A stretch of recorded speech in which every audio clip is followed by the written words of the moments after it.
Bien, on a déjà réglé beaucoup de problèmes avec l'histoire des coups roulés. Moi, je trouve que ça a amélioré beaucoup de choses. On a réduit aussi les règles rapides à refaire, si vous voulez, sur un terrain de golf. Donc, moi, je trouve qu'actuellement, on s'en va dans la bonne voie, mais évidemment, le livre est encore très épais, là.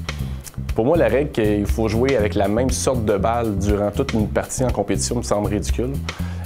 Si je prends un exemple avec la course automobile, si la température ou la piste répond différemment, les écuries peuvent changer de sorte de gomme pour les pneus. Je ne comprendrais pas pourquoi, si le terrain, une journée, répond différemment ou notre swing frappe la balle d'une façon différente, on ne pourrait pas changer de sorte de balle afin de pallier à ça pour essayer toujours de battre le terrain.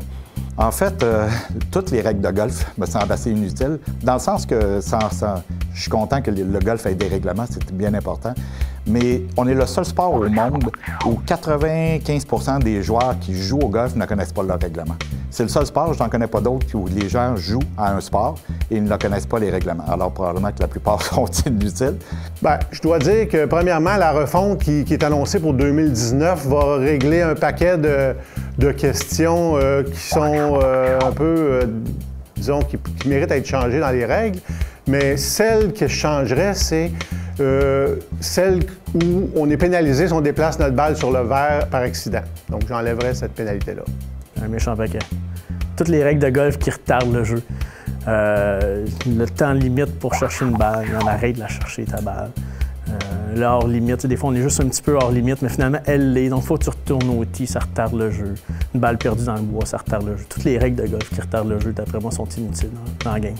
Je dirais pour moi d'avoir enlevé l'ancrage au niveau du putter long, je pense pas que ça ait changé grand-chose. Dans le sens que les gens à cette heure s'installent tellement proches, c'est pratiquement qu'ils font comme avant, donc je pense pas que ça allait changer vraiment beaucoup de choses. La plus ridicule, c'est leur limite qui pénalise plus qu'un coup d'albert pour moi. La plus inutile, c'est quand on a légiféré pour interdire les putters ancrés sur le corps. Ce qui fait que, personnellement, j'utilisais un long putter ancré au corps. J'ai changé ma technique, mais il y a des golfeurs que je pense que ça pourrait peut-être les inciter à arrêter de jouer parce qu'ils n'ont plus de plaisir à putter. Maintenant qu'ils trouvent ça un peu plus difficile.